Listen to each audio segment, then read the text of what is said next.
Dr Reena here. I'm a global dental specialist and founder of RW Perio, located at 75 Harley Street. Welcome to Season 3 of my podcast, Life Smile, where we talk about everything dental, lifestyle, business, and much more. Every episode, I'm joining conversation with a specialist expert in their chosen field, who gives us a behind-the-scenes glimpse into their daily regime, career turning points, and an insider look at what they can't live without. As a businesswoman myself, it's so inspiring to hear how people have built their careers and shattered those glass ceilings. This third season is sponsored by Colgate. Committed to sustainability, they're obviously a household name, and as a dental expert, they are my personal fail-safe go-to to ensure my smile is always looking and feeling its healthiest. So, let's get the conversation going. In this season of Life and Smile, I particularly wanted to focus on the idea of a lifestyle approach. And it has been so inspiring to hear the often contrasting day-to-day routines of how leaders across multiple industries make it work on a day-to-day basis. Today, we turn to the luxury industry, where there is one name that needs no introduction, of course. As a renowned luxury expert with a Chinese and English background, Peony Lim is an instantly recognizable figure and source of inspiration within the global fashion and lifestyle industry.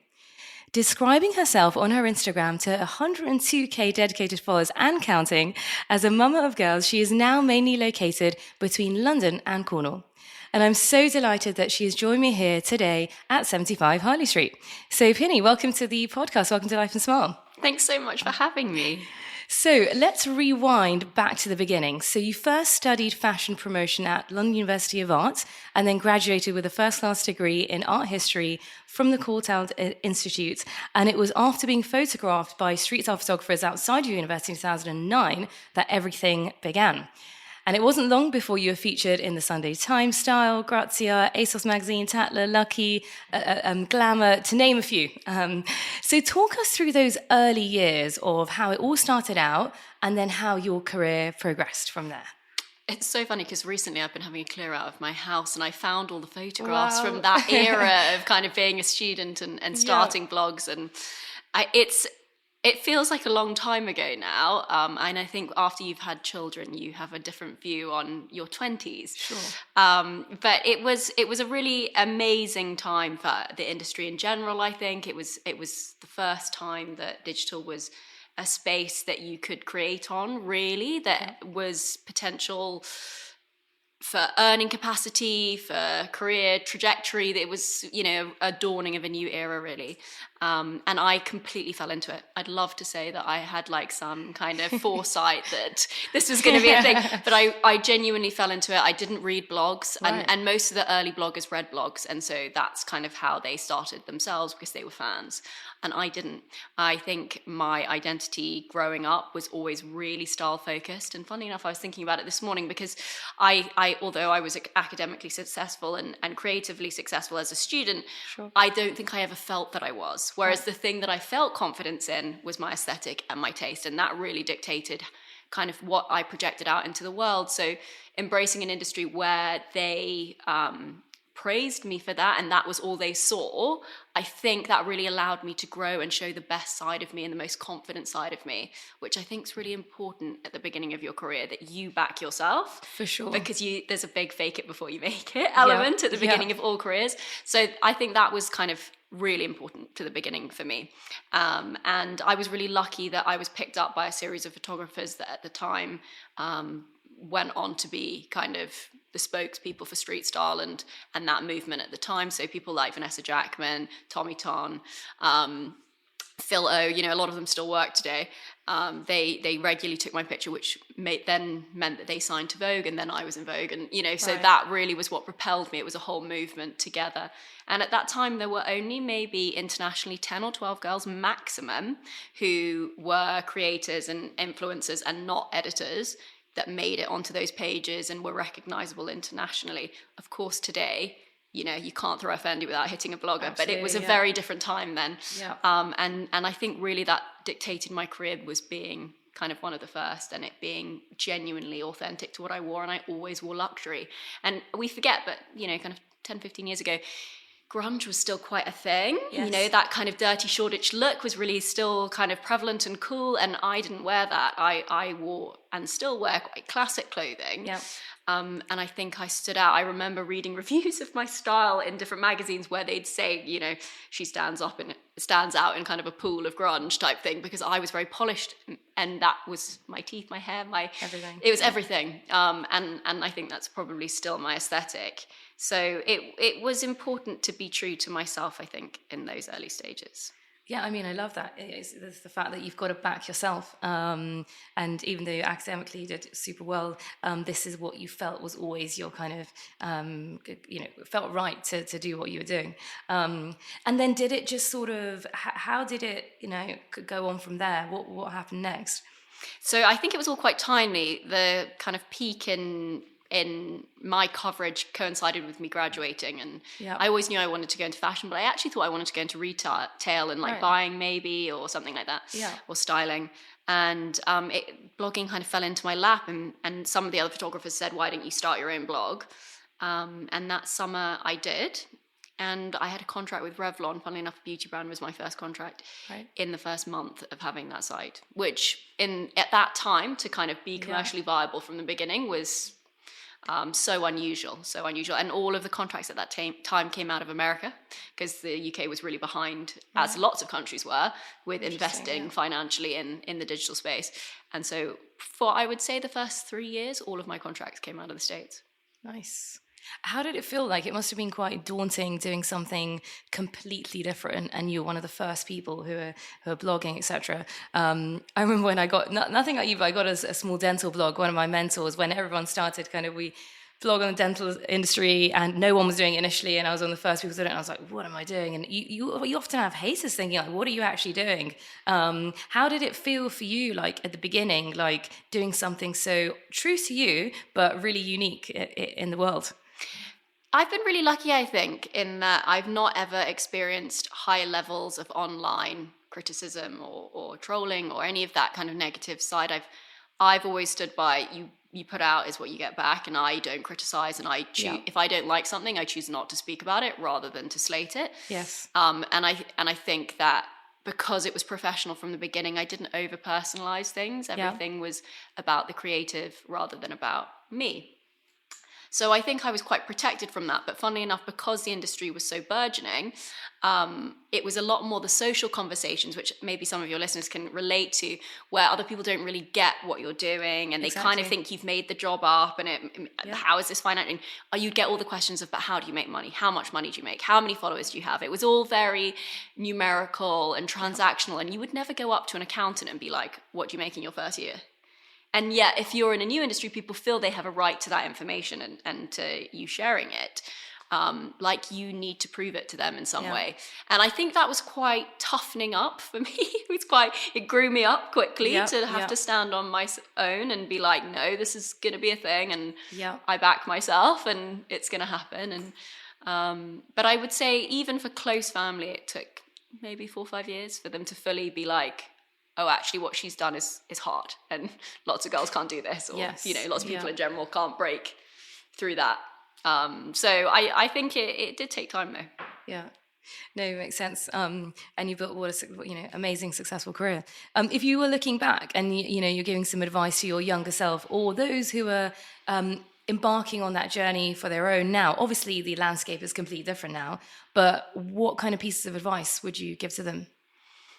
It's all about the content in my space. It is 99% what you're creating. So you need to leave space to do that. Everything else is second. You can't, like any career, you can't chase the paycheck or the glamour. I think for a lot of people going into the industry now, they want the recognition, or they want the freebies, or they want to be Insta famous, or they want to go viral, or they want to make a lot of money. And those are not, in any career, the driver. Like, that isn't going to have enough grip for you. You have to feel passionate about what you're doing, and 90% of your time is going to be spent content creating. So if you don't want to do that, and you find that difficult, it's not the space for you. So, find a way to create that encourages your creativity, that represents you authentically, and don't worry about whether it's part of a wider trend or viral movement, because because it's already happening means it won't happen forever, right? You're already in the middle of a wave. You need to break something new. You need to represent yourself.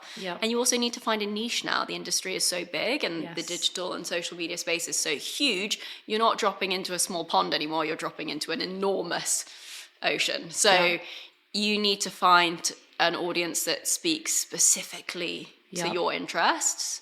And that's harder now. So you have to have a point of view.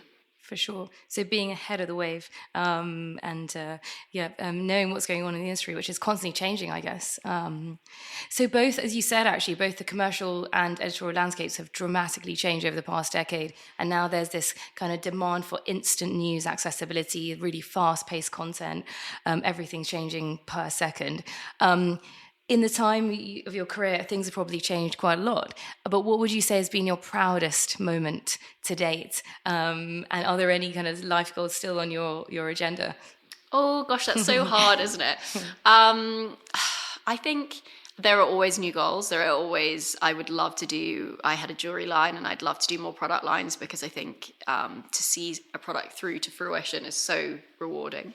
So definitely there's lots of things that I would still like to do in terms of writing and books, and there's lots. But in terms of the things that I've done up until now that I'm most proud of, I think the work that I'm the most proud of, the projects that I look back on and I think are timeless and still say something creatively, rather than, jobs that I made money on, or events that I was invited to that rubbed my ego. Ultimately, that doesn't make me feel good long term. What makes me feel good long term is looking back on my work and being proud of the quality of what I've done. So, editorial shoots I've done with couture brands, or, things like that, where 10 years on, I still think they say something.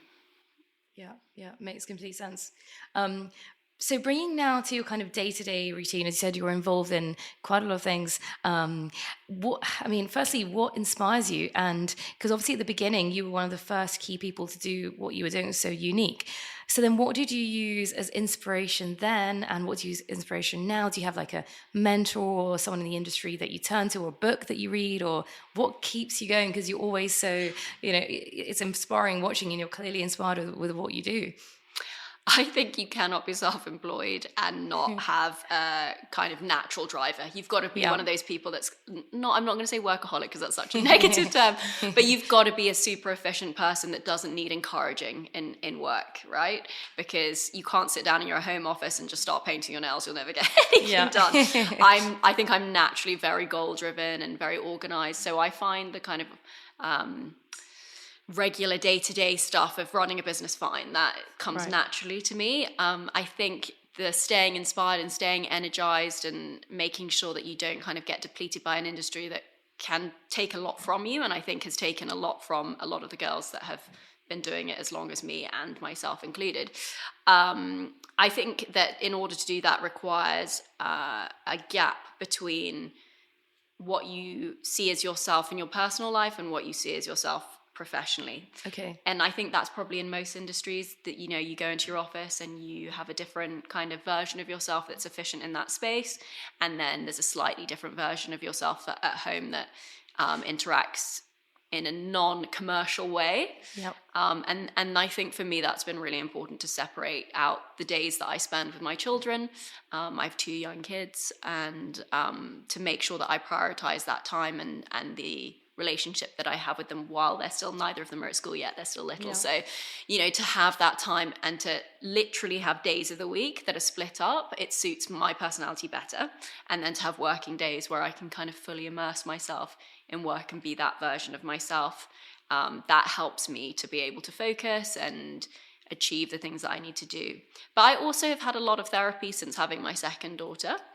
So she's a year old now, and I wasn't really very therapized before, but I knew between having children that it was something I wanted to work on, because I have 2 girls, and I thought, it's very easy to spill across anything that you have as a woman onto your daughters, and I don't want to do that, or I want to at least kind of limit how much I do that. So it was something, even though I wasn't kind of in crisis, that I wanted to work on through after having my second. And I think in doing that process, it's a very kind of holistic type of therapy that I do with energy work and meditation and stuff. It helps me to kind of zone into the things that naturally come to me and are clearly more my gifts, and not focus on criticizing the things that aren't. Right. And then you feed back into what we were saying before of like playing to your strengths. Yes. And I think sometimes within the digital space, it's easy to criticize yourself. Whether you're a viewer or a creator, it's very easy to pick apart yourself, and it ultimately becomes like a kind of comparison game, that space, which is super negative. And I think if you're able to see something as inspiring rather than a reflection of your negatives, that's when you know you're in the sweet spot. Sure. And I find that has definitely helped me to make more controlled choices about the content that I absorb, and that helps my creative process. Yeah, that's really fantastic advice. Even in like the dental space, we have obviously dental profiles, which are not as glamorous as yours, but you have lots of before and after photos. And often, like young dentists, they're graduating,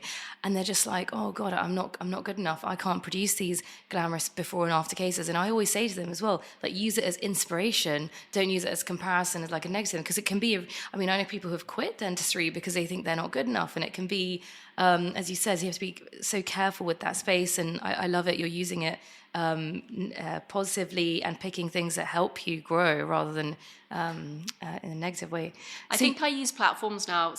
I think I use platforms now in a way that is closer to how blogs used to be, and I think it's because I have that heritage digitally. So I actually mute a lot of creators, and I still view their content, but I choose to view it. I choose to click on their profile and be aware of when I'm absorbing it, and that in that way I kind of remove the passive viewing, constant where you're not aware, but it's affecting your taste and it's affecting how you view yourself.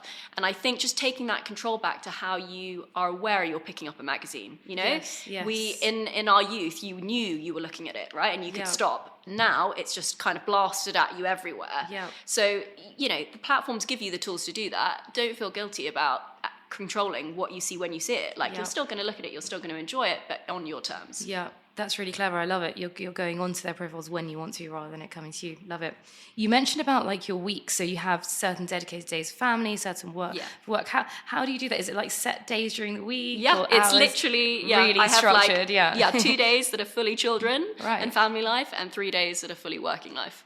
And during those days, do you have like set times where you do certain like things like videos, etc., or set times where, or is it fluid depending on projects you're working on? Or so I try and schedule in content creation days where I literally am just creating and editing content, and I'm not taking any meetings, because it's really easy to just be out taking meetings non-stop, and then your content falls by the wayside because you're not able to, or attending events or whatever it is. So I literally schedule in the content creation, because it's the most important part. It's more important than the meetings. And probably the hardest part as well. So you've worked with, multi-industry projects, lots of different topics: luxury, fashion, best of culture, food, travel, beauty, with that true lifestyle approach. Do you have any personal favorite topics that you like being involved in, or any projects that really stood out over the years that have been like really hugely impactful? I've done a lot of consulting work in-house for big corporations, and spoken at their conferences and kind of advised them on best practice digital work and stuff, and that's really rewarding, because you can actually see a difference to how they're behaving, and as a mixed race person, how they represent minority, and you can actually make a difference to how they speak to the market and how young women will experience brands and products, which affects all of us. So that's super rewarding. I also think that travel is also super exciting. Everyone loves the travel side. It's really hard work. It's not as glamorous as it. Obviously, we are paid to make it look good. But you're jet lagged, you're tired, you're getting up for 6 a.m. yoga to make it look good. It's not glamorous, but it is beautiful to see new cultures and have new experiences. And I also feel like travel is something post-COVID that people really invest in. For sure. And I want to be able to say I 100% back that recommendation. I'm not basing it on TripAdvisor photos that I've seen. I've been there. I've experienced the staff. It was worth your £1,000, And I do have a real conscience about what I promote, because it's everyone's hard-earned cash, ultimately, that they're handing over based on your recommendation. No, for sure. I think that point on you're saying everything being truly authentic, and that quality content seems to stand out, for sure. So you're usually between London and Cornwall, right? Do you know what? When you said that, I was like, gosh, my life has changed. But I feel like my caption used to read London and the world because I travelled so much, and now I'm like in the country or I'm in London. Yeah. I mean, now obviously travel's opened up again a bit, but we mostly spend our time between the seaside and London, and obviously the girls love the beach. Yeah. And I find it creatively really refreshing to leave the city and be in my own space and recharge, and just the change in colours that you see. Yes. And it's not even that I necessarily create more content there, but it refreshes me to come back and do it. Clears your mind as well. Yeah. Any favourite spots in London that you like hanging around in, or? Do you know what? I think I'm such a neighbourhood rat. I just love, London is a series of villages, isn't it? And sure. And you live in your village and love it. And with work, I'm obviously always in the central, but I live in RBKC, and I just love that area. And it's we're really lucky in London that you can live in somewhere that really represents who you are as a person. Yes. And fully immerse in an experience. I think a lot of other cities don't offer that, and London really does. And as you said, every village as such is so different as well, isn't it? So no, it's so lucky to be in a city like that. So one final question we always ask our guests. So if you had three things, either in your handbag or your desk when you're working as part of your mini survival kit, what would they be? Okay, you're going to love one of them. I'm going to show it to you in a minute. It's a metal toothpick set. Oh, right. that I got from Amazon. Because we were saying I've got permanent retainers. It absolutely drives me wild if there gets food or little seeds or whatever down the back of it. And nobody wants to be picking their teeth. So I was like, just invest in... and I found all the plasticky ones. They just didn't stay clean in your bag, and I don't know, it wasn't for me. So it's a little metal tube on a key ring. I literally keep it, and you can sterilize. I have a baby sterilizer still, so it gets sterilized in there. And that is an absolute must for me. I also lip balm. I cannot live without lip balm. I'm not a big beauty person in my bag. I have basically a lipstick, a lip balm, and a concealer. That's it. I don't carry any other makeup. Okay. And lip balm is probably the one. It's in every coat pocket, everything, because I get really dry lips and I hate it. So, so that, and I just do love AirPods Pro. Yes, I know it's so basic, but it makes my life better.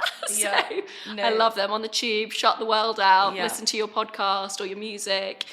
And it's just a better use of time for me, I think. So I do sometimes feel guilty when you're with the kids and you just... Noise cancelling headphones. Put the noise cancelling headphones in. I love it. Yeah, even when you're not listening to music, it's really great to zone out on. I know a lot of people that just use them actually when they don't have anything playing, to be so that people won't speak to me kind of thing, because it does just kind of it's a bit like a face mask, isn't it? It just creates a little barrier if you want to be in your own zone. It's a good way to do it. I was talking to a friend about it the other day about noise cancelling headphones or just headphones in general. Like you were saying with the social media, there's constant, even with noise, it's constantly bombarding us, especially in the city. Exactly, and you sometimes don't realise. So having that kind of barrier. That's another podcast episode in itself. So I know you're super busy. So thank you so much for coming to Harley Street. It's been such a pleasure speaking with you, and I'm sure all the listeners will find it equally as inspiring. Any latest projects or things coming up? Where can the listeners follow you, and find anything exciting that we can keep tabs on? I'm still best on Instagram, and that's kind of where you find the most from me. And I'm really excited. Next week I'm hosting, it's coming up for Chinese New Year, and I am hosting a dinner next week, which will be so lovely. So exciting. Any excuse to eat with your friends, basically. Food is like my life. So. Oh, well, you look forward to the pictures. Amazing. Thank you so much again. Thanks for having me.